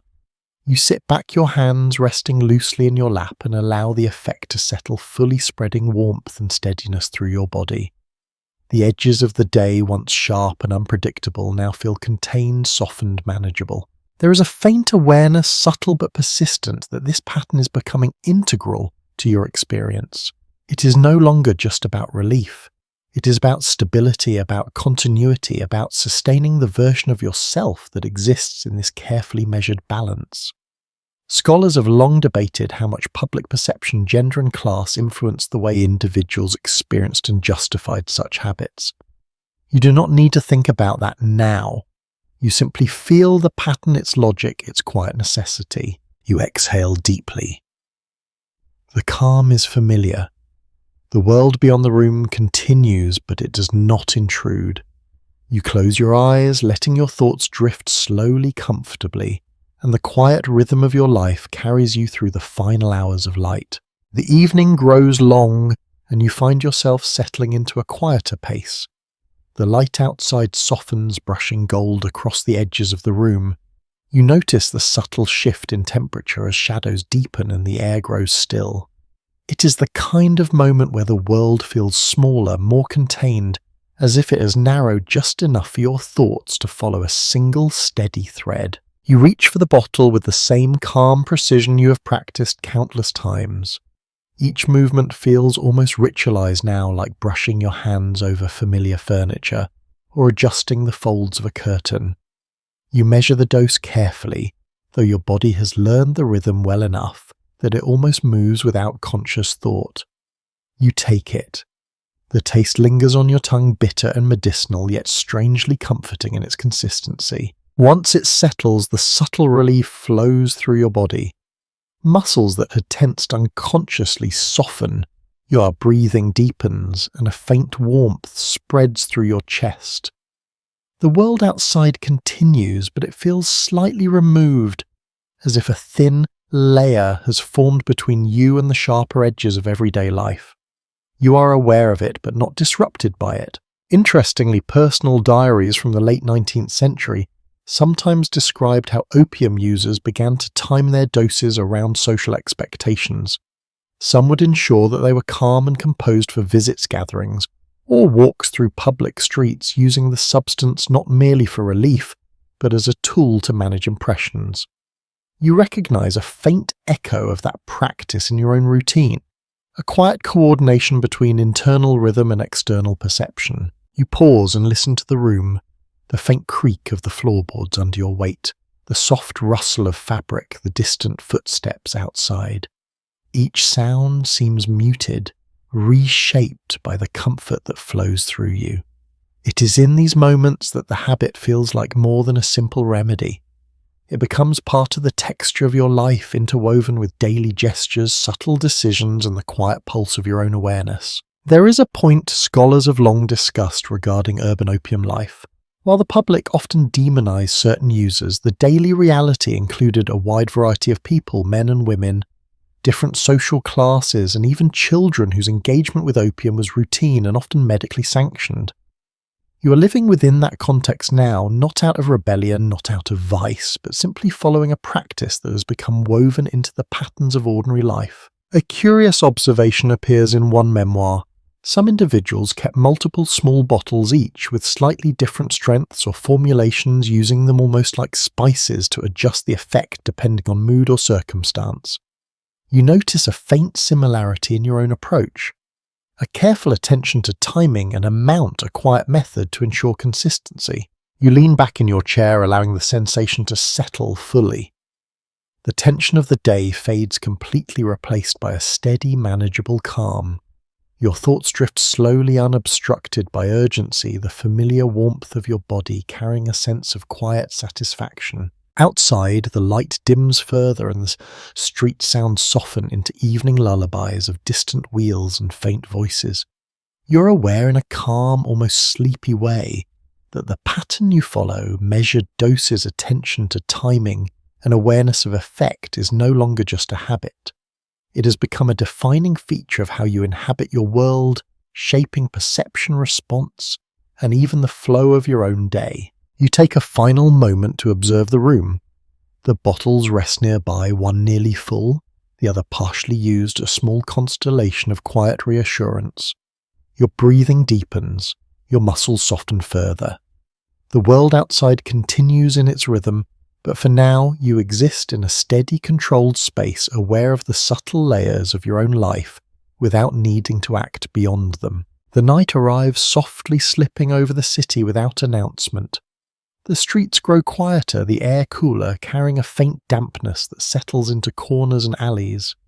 You notice the contrast immediately, the bustle of earlier hours replaced by a calm that is neither empty nor still, but measured, rhythmic, containing its own subtle motion. You sit in your room, the familiar space illuminated only by the faint glow of a lamp. The bottles remain nearby, their presence steady and unintrusive. Your hand moves toward them almost automatically, guided less by thought than by muscle memory, by a quiet sense of what the body expects. You measure your dose carefully, taking in the bitter taste and swallowing it with the same calm precision that has become second nature. The effect unfolds slowly, spreading through your limbs and chest like a gentle tide. Muscles relax. Your mind softens and the edges of your awareness begin to blur, not in confusion but in the comforting way of a slow exhale. The room seems to expand slightly, the shadows softer, the silence carrying a delicate hum of continuity. One detail that appears in period literature is that nighttime opium use was often framed as part of the broader domestic routine. Evening doses were taken not solely for physical relief, but to ease tension, to prepare for rest, to smooth the transition from wakefulness to sleep. You recognize the same pattern now. The act itself is practical, almost meditative, and the effect is as much a psychological settling as it is a bodily relief. The streets beyond remain faintly audible. A carriage rattles over uneven stones, distant voices rise and fall, and occasionally a door closes with a gentle click. You are aware of these sounds, but they are distant, softened by the warmth settling into your body.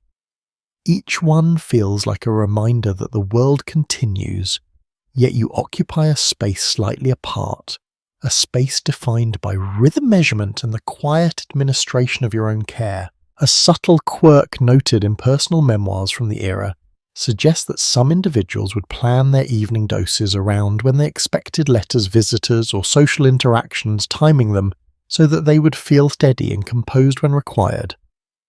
You notice a faint echo of that instinct in your own routine, a quiet attention to timing, to managing presence, to maintaining a steady state. You lean back in your chair, letting your awareness drift to the edges of the room. The furniture, the bottles, the soft folds of fabric in the corner. Everything seems arranged, not just physically but rhythmically, part of a private ecosystem of small, deliberate actions that keep the day balanced.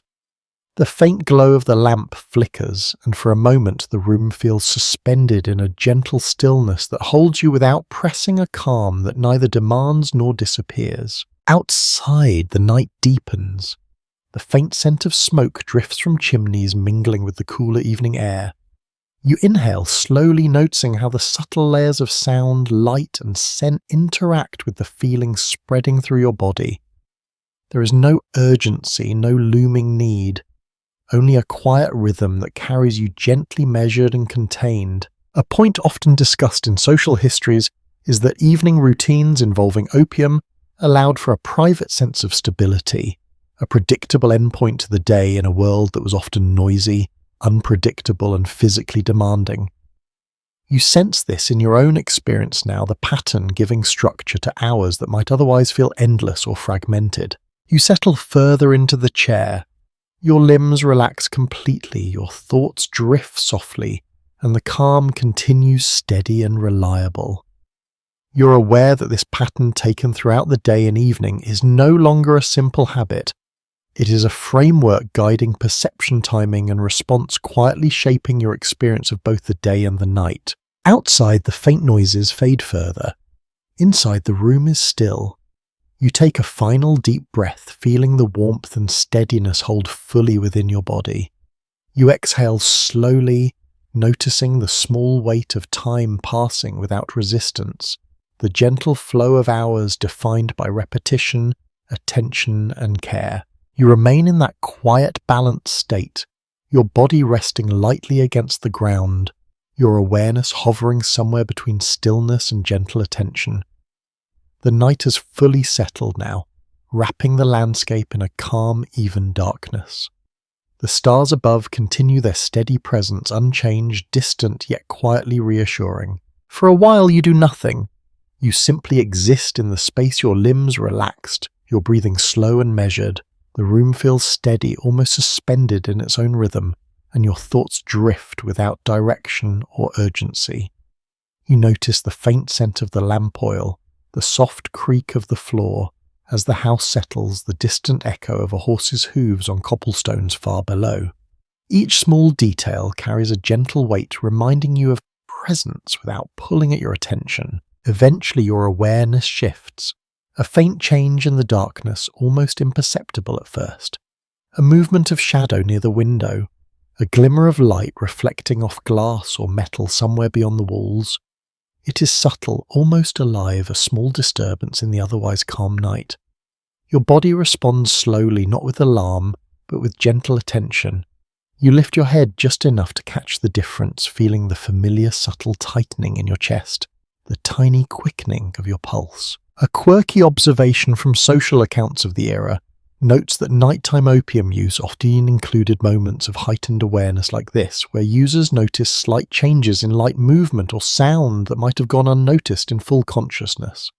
These moments were not usually alarming, but became part of the rhythm, a faint interaction between body, mind, and environment. You sit up slightly, adjusting your position to accommodate the sensation. Your hand moves instinctively toward the bottle nearby, measuring a small dose with precision born of routine. The liquid tastes the same as always, bitter and medicinal, but this time it carries a gentle reassurance. You swallow, allowing the effect to wash over you slowly, the familiar easing of tension spreading outward from your chest into your limbs. The sensation is not dramatic, not euphoric. It is practical, steady, a quiet restoration. You feel your muscles loosen further, your breathing smooth out, your thoughts drift back to a slower, calmer cadence. Outside, the night continues uninterrupted, and inside you are contained, held by a combination of habit, substance, and careful observation. An often discussed aspect in contemporary medical commentary suggests that this combination of ritual timing and small doses created a structured sense of control. People did not necessarily recognize dependency in stark terms, but they felt a continuity and balance in their routines that felt necessary and in many cases protective. You sense this now as you let the calm spread fully through your body. Minutes pass. You allow your awareness to float gently between the room, the faint sounds outside, and the sensations within. The effect of the opium settles evenly, smoothing both physical tension and the subtle unrest of thought. The room feels smaller, more intimate, yet expansive in the way calm stretches over you. You notice small details you had ignored before. The slight movement of candlelight across the walls, the way dust drifts slowly in a shaft of lamplight, the faint creak of floorboards elsewhere in the house. They are ordinary, familiar, yet in this softened state they gain a new presence, a quiet rhythm that joins the pulse of your own awareness. There is a subtle, almost imperceptible satisfaction in this. Not excitement, not relief in a dramatic sense. A practical internal acknowledgement that the pattern you follow has brought you here safely, predictably, comfortably. You lean back, your hands resting loosely, your body completely supported by the chair or floor beneath you. and allow the night, the calm and the routine to fold together fully. The stars outside continue their slow journey across the sky. You exhale slowly, deeply aware that the world continues beyond the walls but contained within your space, your habit, your attention. And for a moment, nothing else matters. The rhythm is yours, quiet, reliable, and steady. The quiet stretches of the night feel different now, more deliberate, as if each second carries its own weight. You notice the gentle shifts in temperature, the faint movement of air through the window, the occasional sound of distant footsteps or the low murmur of someone returning home. These small signals become points of attention markers in the steady rhythm of your surroundings, and you take note of each without urgency. You reach for the bottle once again. Your hand moves with ease, guided by habit and the subtle cues your body provides. The taste is familiar, slightly bitter, almost medicinal, and you swallow it with minimal thought. Almost immediately, the tension that had begun to creep back into your muscles softens. Your shoulders lower, your chest feels lighter, and a calm focus spreads through your mind. In letters and diaries from the period, people often described opium not just as a remedy, but as a companion to their daily routines. It was woven into tasks, small domestic rituals, and the quiet hours of the evening. This does not feel extraordinary to you. It feels like part of the pattern that has already guided so many of your days, almost invisible in its integration. There is something subtle about how the substance interacts with perception. The faint creak of the floorboards, the soft rustle of fabric, the gentle sound of wind against the window. All are sharpened just enough to become notable without alarming you. This heightened attentiveness, recorded occasionally by observers of the time, may have contributed to the sense of clarity users sometimes felt even as dependency quietly formed. You sit back and allow yourself to observe the room. The familiar objects, the bottles, the lamp, the folds of fabric across the furniture appear unchanged. Yet your perception of them carries a calm focus, a softness, as though the edges have been gently smoothed. It is both ordinary and extraordinary to notice the subtle textures and shapes in a state of near stillness. Evening stretches into night.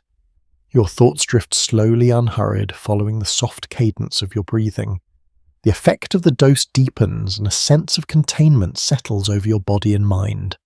It is not a dramatic high, not a surge of sensation, but a gradual, even leveling that cushions against the minor discomforts of awareness and movement. Some historical accounts suggest that evening opium use often created what users described as a private space, a state in which the world's pressures felt reduced and manageable.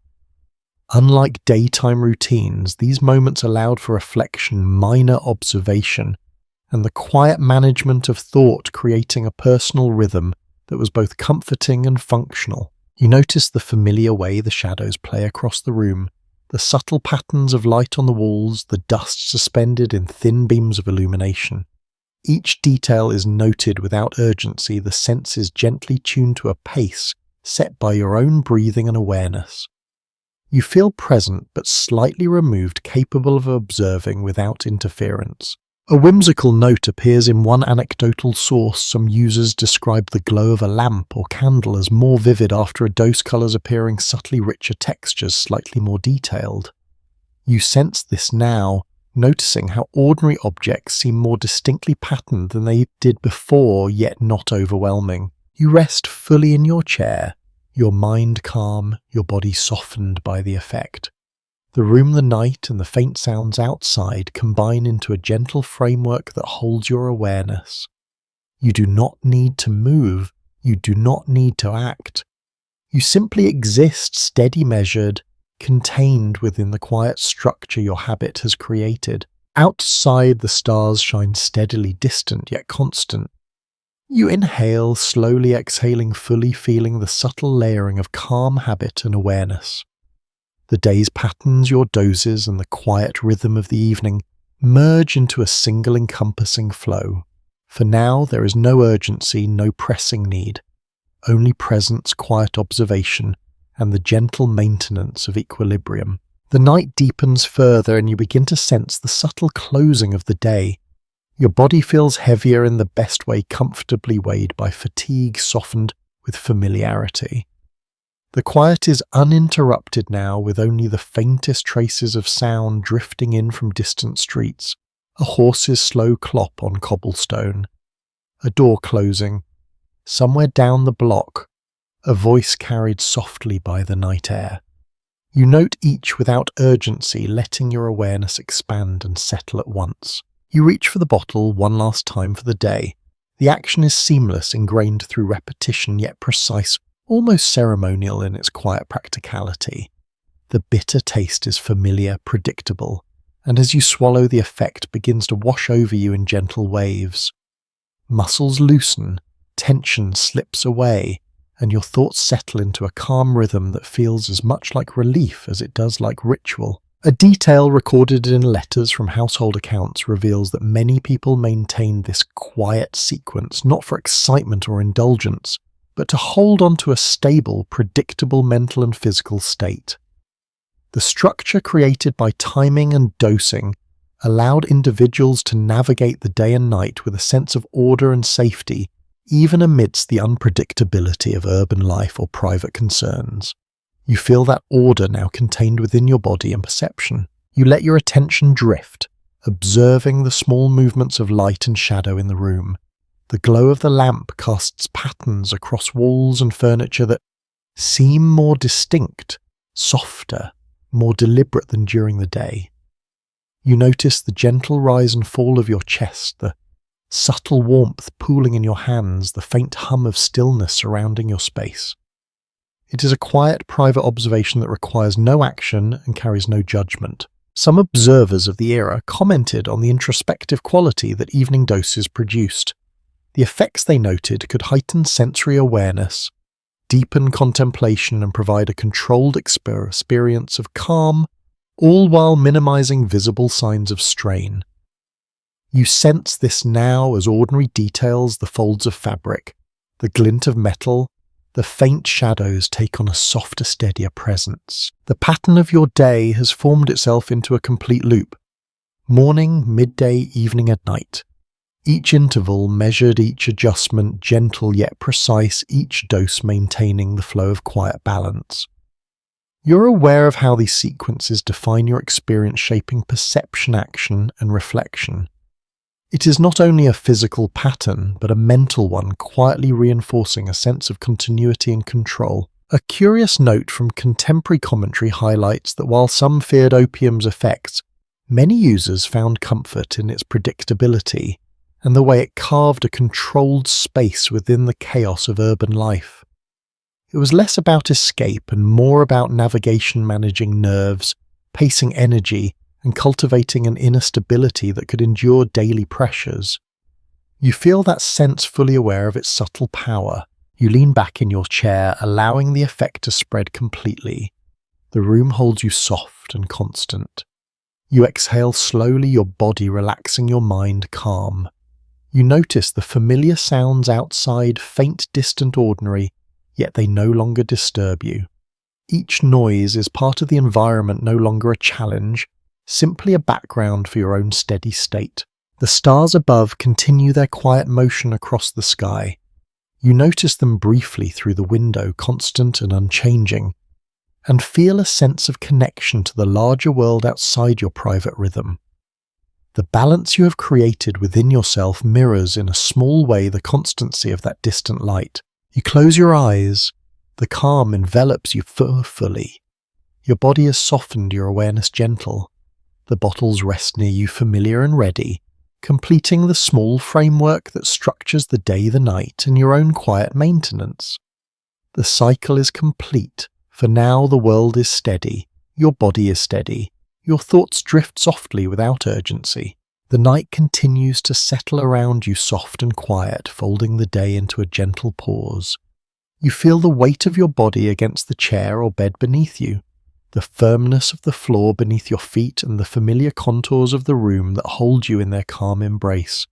Each breath moves slowly, deliberately filling your lungs and releasing with ease. There is no rush, no demand, only the gentle cadence of life continuing in measured harmony. The shadows cast by the lamp stretch across the walls, blending softly with the dim outlines of furniture and objects you know well. The room feels larger somehow, not in space, but in the subtle expansion of perception that comes with quiet attention. You notice the faint texture of the walls, the delicate lines in the wood, the gentle interplay of light and dark that marks every corner with a reassuring constancy. The world beyond the window continues its own rhythm, but it no longer intrudes distant and gentle like a lullaby carried through still air. You allow yourself to sink deeper into this sensation, feeling the warmth spreading through your chest, the gentle relaxation of muscles you barely realized were tense, and the soft settling of thoughts that had wandered throughout the day. Nothing presses against your awareness. No sudden sound or motion disturbs this space. The calm is total, steady and reassuring. You imagine the hours ahead as a gentle continuation of this ease, a slow unfolding into the quiet comfort of sleep. The faint glow of the lamp flickers, and you let your focus drift to the stillness of objects around you. Each one, from the bottles that mark your daily rhythm to the smallest folds of fabric, seems infused with patience and steadiness. You feel a connection to the simple structure you have created, the quiet order that has guided your movements and thoughts through the day. In this soft space, even the smallest details carry a sense of significance, a reminder of control, routine, and care. You inhale, slowly filling your awareness with the serenity of this moment, and exhale, fully letting go of the day's faint tensions. The air feels lighter, calmer. The room feels protective, soft, and steady. You imagine your body releasing all residual strain, each heartbeat slowing into a gentle rhythm, each thought softening into a steady hum of calm. You're at ease, you're held. You're ready to drift fully into the restorative quiet of sleep, leaving behind nothing but the gentle continuation of presence and the serene awareness of safety and comfort. Sweet dreams, dreams.